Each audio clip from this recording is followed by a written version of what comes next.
Hi hello నమస్తే welcome to business breakfast news.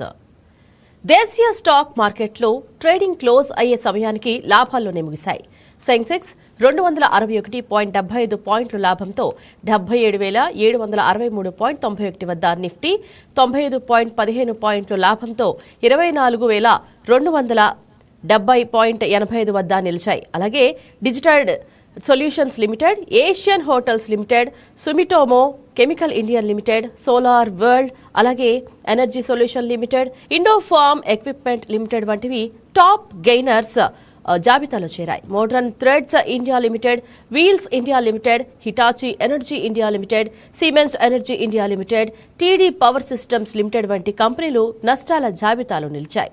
మరోవైపు తగ్గిన బంగారం ధరలు మళ్లీ పెరుగుతున్నాయి. దాదాపు నెల రోజుల పతనం తర్వాత గోల్డ్ ఈ స్థాయిలో కోలుకోవడానికి అంతర్జాతీయంగా బలహీనపడిన యుఎస్ డాలర్, మార్కెట్లో జరిగిన షార్ట్ కవరింగ్ ప్రధాన కారణాలుగా నిలిచాయి. తగ్గుతున్న ద్రవ్యోల్బణ ఒత్తిళ్లు, సాపేక్షకంగా స్థిరంగా ఉన్న ముడి చమురు ధరలతో పాటు US federal reserve chair Kevin వార్ష్ చేసిన వ్యాఖ్యలు వడ్డీ రేట్ల అంచనాలను మార్కెట్ పునః పరిశీలించేలా చేశాయి. స్పాట్ గోల్డ్ రేటు ఔన్స్కు ప్రస్తుతం $4,200 స్థాయికి చేరుకోగా, సిల్వర్ రేటు $62.60 వద్ద కొనసాగుతుంది. రూపాయి విలువ డాలర్తో చూస్తే 95.25 వద్ద ఉంది. దేశీయ స్టాక్ మార్కెట్లో ప్రతిరోజు చోటు చేసుకునే పరిణామాలు, దేశీయ అంతర్జాతీయ పరిస్థితులు, ముడి చమురు ధరలు, విదేశీ పెట్టుబడుల ప్రవాహం, కార్పొరేట్ నిర్ణయాలు, ఇలా ఎన్నో అంశాలు మార్కెట్ దిశను నిర్దేశిస్తున్నాయి. ప్రస్తుత పరిస్థితుల్లో ఏ రంగాలు లాభపడ్డాయి, ఏ సెక్టార్లు ఒత్తిళ్లు ఉన్నాయి, పెట్టుబడిదారులు ఇప్పుడు ఏ అంశాలపై దృష్టి పెట్టాలి, ఈ విషయాలపై మాట్లాడేందుకు మనతో ఉన్నారు మార్కెట్ విశ్లేషకులు, బిజినెస్ అనలిస్టిక్స్ చార్టెడ్ అకౌంటెంట్ మహేశ్వరరావు గారు. ఎస్ సార్, నమస్తే sir. Good morning sir. Right sir, చెప్పండి సార్, స్టాక్ మార్కెట్ ట్రెండ్ ఎలా ఉంది సార్ ఇప్పుడు?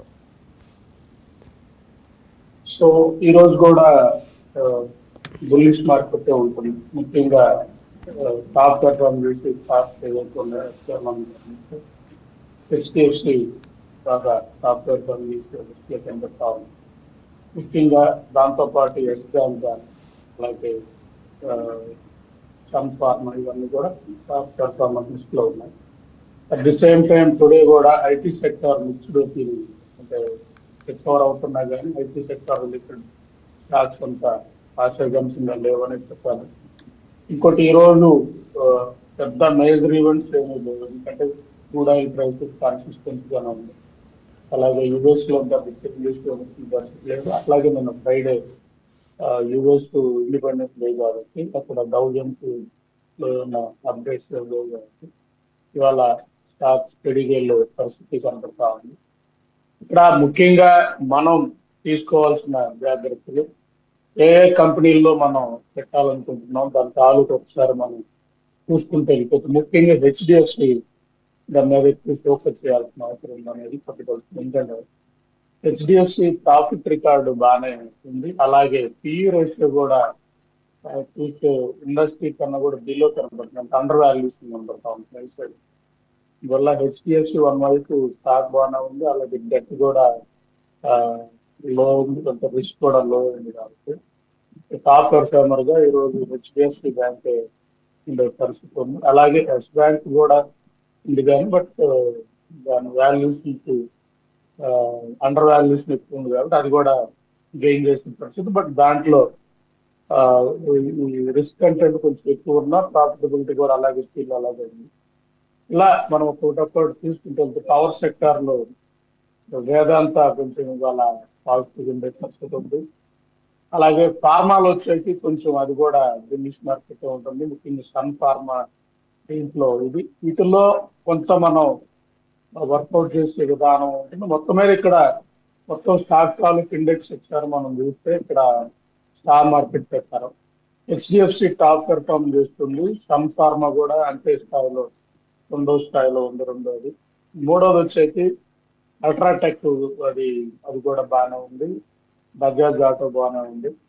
ఎస్ బ్యాంక్ మిక్స్డ్ ఒపీనియన్, అది కూడా బాగానే ఉంది. బట్ అది ఆలోచించాల్సిన అవసరం. ఇవన్నీ కూడా షార్ట్ టర్మ్ పాయింట్ ఆఫ్ వ్యూలో మనం ఇక్కడ చూస్తే అర్థమవుతాం.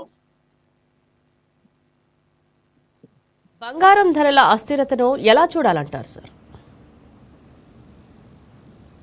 అది కొనసాగుతుంది, ఎందుకంటే గ్లోబల్ మార్కెట్ ఇంకా స్టేబుల్ అవ్వలేదు కాబట్టి బంగారం ధరల పెరుగుదల తగ్గుదల ఇది కన్స్టెంట్ గా ఉంటుంది. అలాగే యుఎస్ సంబంధించి ఇంట్రెస్ట్ రేట్ చేంజెస్ కూడా మార్కెట్ మీద ఇంపాక్ట్ చేసే ప్రభావం ఉంది.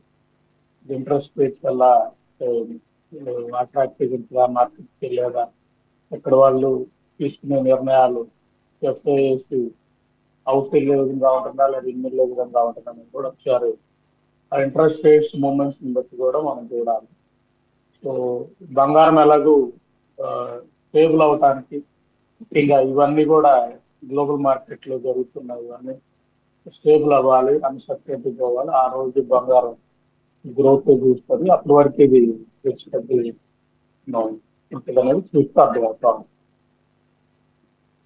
ప్రస్తుత పరిస్థితుల్లో బంగారం కొనాలా వద్దా సార్?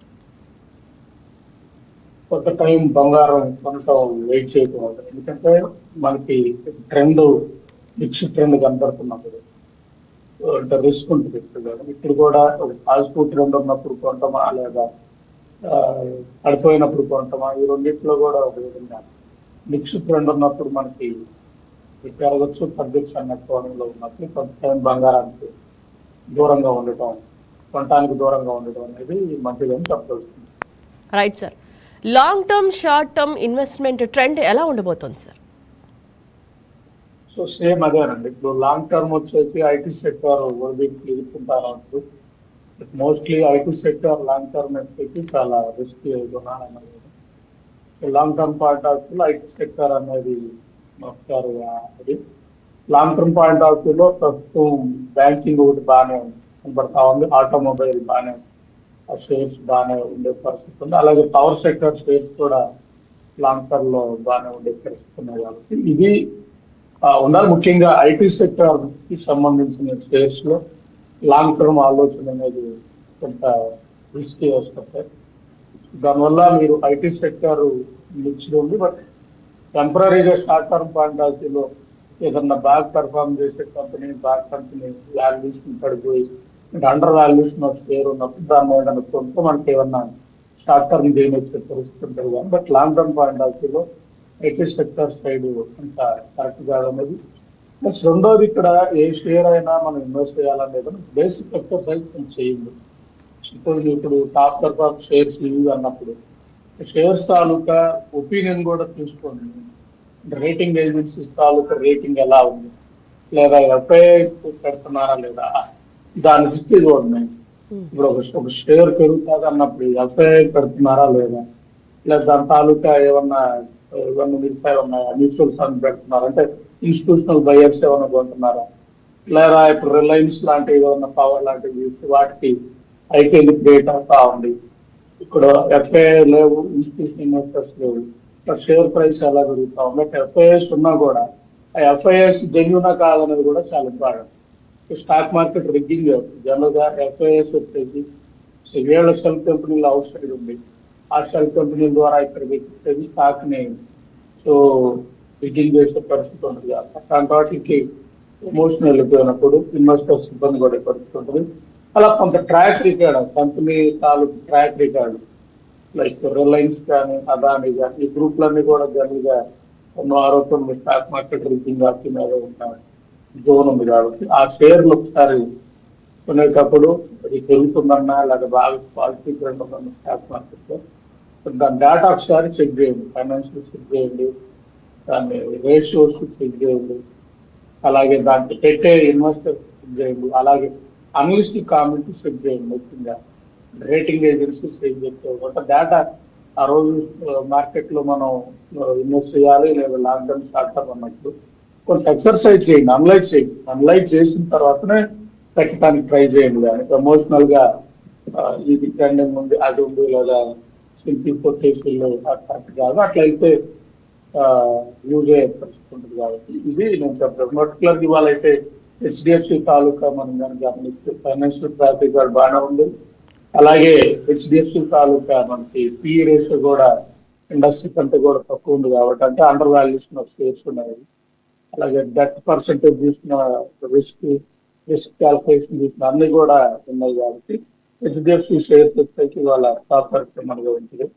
దాని మీద ఆ, కొంచెం ఇవాళ మీరు ఇంత భయం లేకుండా కూడా మనం దాని మీద స్టాక్ ఇన్వెస్ట్ చేసే పరిస్థితి ఉంది. దాంట్లో ప్రాఫిట్. సార్ ఒకవేళ యుద్ధం మళ్ళీ స్టార్ట్ అయితే పరిస్థితులు ఎలా మారబోతున్నాయి? నాకు తెలిసి ఇక యుద్ధం స్టార్ట్ అయ్యే పరిస్థితులు ఉండవు. ఎందుకంటే ఇప్పటికే వరల్డ్ మార్కెట్ లో జరుగుతుంది పరిణామాలు యుఎస్ లో ఫీవర్ వస్తుంది.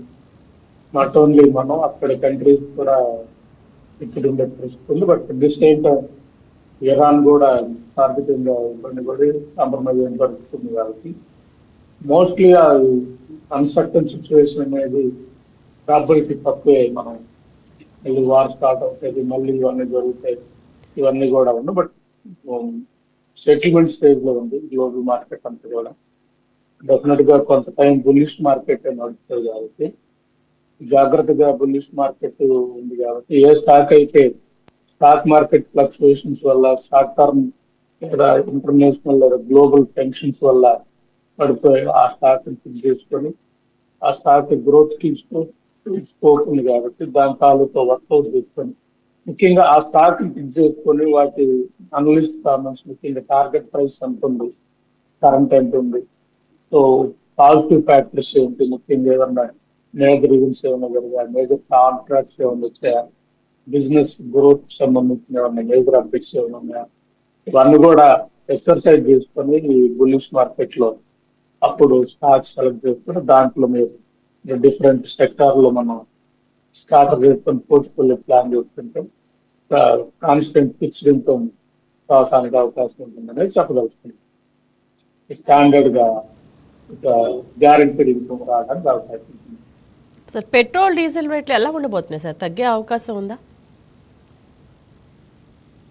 సో జనరల్ గా క్రూడ్ ఆయిల్ ప్రైసెస్ అది కాన్స్టెంట్ ఉంది కాబట్టి సో ఇప్పటికిప్పుడు పెట్రోల్ ప్రైసెస్ తగ్గే పరిస్థితి అయితే ఏముండదు. ఎందుకంటే క్రూడ్ ఆయిల్ ప్రైసెస్ ఇంకా ఏమన్నా తగ్గే విధానం ఉంటే ఏమన్నా దాని మీద ఏమన్నా చర్యలు ఉంటే ఏమన్నా. బట్ ఇప్పుడైతే దీన్ని పరిస్థితి ఏం లేదు. క్రూడ్ ఆయిల్ పరిస్థితి కూడా అలాగే వచ్చింది. కొద్దిగా డ్రాస్టిక్ తగ్గే విధానం లేదు కాబట్టి తగ్గిన దాని ఇంపాక్ట్ ఇక్కడ పెట్రోల్ డీజిల్ ప్రైసెస్ మీద ఉంటుంది అనేది మా వాదన. Right sir. సార్ విదేశీ మార్కెట్ల ప్రభావం భారత్ మార్కెట్ పై ఎంతవరకు కనిపిస్తుంది? సో కంపేర్ చేస్తే గ్లోబల్ మార్కెట్ కొంచెం పాజిటివ్ ఉంది. దీనివల్ల మోస్ట్లీ ఇండియన్ మార్కెట్ కొంచెం పాజిటివ్ గానే ఉంది. ఎందుకంటే స్ట్రాంగ్ మార్కెట్ ఉంది ఇక్కడ. కన్జ్యూమర్స్ పెట్టుకున్నారు, పర్టికులర్ ఆటోమొబైల్ కానీ ఇవన్నీ కూడా ఎక్కువ ఉన్నాయి. పెద్ద ఎకానమీ కాబట్టి, డెవలపింగ్ ఎకానమీ కాబట్టి గ్లోబల్ టెన్షన్స్ ఉన్న టైంలో కూడా స్టడీగా పర్ఫార్మ్ చేసిన పరిస్థితులు ఉన్నాయి కాబట్టి ఆ మార్కెట్స్ తో పోలిస్తే మనది స్టేబుల్ గానే ఉంది, మనది పాజిటివ్ గానే ఉంటుంది కాబట్టి కొద్దిగా టెన్షన్ పడాల్సిన అవసరం. But as of now bullish run అవుతా ఉంది. కొంచెం కేర్ఫుల్ గా అనలైజ్ చేసుకుని లాంగ్ టర్మ్ స్టాక్ ఏం పిక్ చేయాలి, షార్ట్ టర్మ్ స్టాక్స్ ఏమన్నా, ఫ్యాక్టర్స్ ఏమన్నా, ఇవన్నీ కూడా ఎక్సర్సైజ్ చేసి ఆ రోజు ట్రేడింగ్కి వెళ్తే బాగుంటుంది అనేది నా అభిప్రాయం. Right sir. సార్ రూపాయి విలువ తగ్గడంతో ముడి చమురు ధరలు మార్కెట్ను ఎలా ప్రభావితం చేస్తున్నాయి? ఆల్రెడీ ముడి చమురు ధర తగ్గుతున్న పరిస్థితులు ఉన్నాయి కాబట్టి రూపాయి విలువ అంటే స్టడీగా ఉంటుంది. ముందైతే రూపాయి విలువ పడిపోతా ఉన్న పరిస్థితి ముడి చమురు ధర పెరిగి జనరల్ గా ఇప్పుడు ముడి చమురు ధరలు పెరిగినప్పుడు డాలర్ స్పెండింగ్ జరుగుతుంది. డాలర్ స్పెండ్ పెరిగినప్పుడు రిజర్వ్స్ తగ్గుతాయి. రిజర్వ్స్ తగ్గినప్పుడు మనకి డెఫిషియన్సీ తాలూకా మార్కెట్ లో విదేశంలో కొనాల్సిన పరిస్థితి వచ్చినప్పుడు డాలర్ డిమాండ్ పెరుగుతుంది, డివాల్యుయేషన్ అవుతాం. బట్ ఇప్పుడు ముడిసరుకు తగ్గుతున్న పరిస్థితి అదొకటి. అలాగే అదొక ఫ్యాక్టరే కాదు, రూపీ మీద ఇంపాక్ట్ చేయించుకుంటే అదర్ ఫ్యాక్టర్స్ కూడా ఉన్నాయి. అదర్ ఫ్యాక్టర్స్ అంటే ఎక్స్పోర్ట్స్ తాలూకా ఇంక్రీజ్ ఉందా లేదా, ఇంపోర్ట్స్ తాలూకా తగ్గించే పరిస్థితులు ఉన్నాయా లేదు, ఇవన్నీ కూడా రూపీ నాట్ ఓన్లీ ముడి సరుకు మీద అన్నిటి మీద ఆధారపడుతుంది కాబట్టి దాని తాలూకా అనలైజేషన్ అనేది కొంచెం డెప్త్గా చేయాలనేది చెప్పగలుగుతుంది. సార్ సార్ ఇవాళ చూసుకున్నట్టయితే పెట్టుబడిదారులు ఎక్కువగా దృష్టి పెట్టాల్సిన స్టాక్స్ లేదా సెక్టార్లు ఏవేవి ఉన్నాయి? సో ఇవాళ యాక్చువల్గా అదే చెప్పాను. మేజర్గా హెచ్డిఎఫ్సి ఫోకస్ చేయండి, అలాగే ఎస్ బ్యాంక్ ఒకటి ఫోకస్ చేయండి, సన్ ఫార్మా ఫోకస్ చేయండి, అలాగే మిగతా కూడా అంటే కనపడుతున్నాయి. రిలయన్స్ కూడా మిక్స్ టీన్ ఉంది.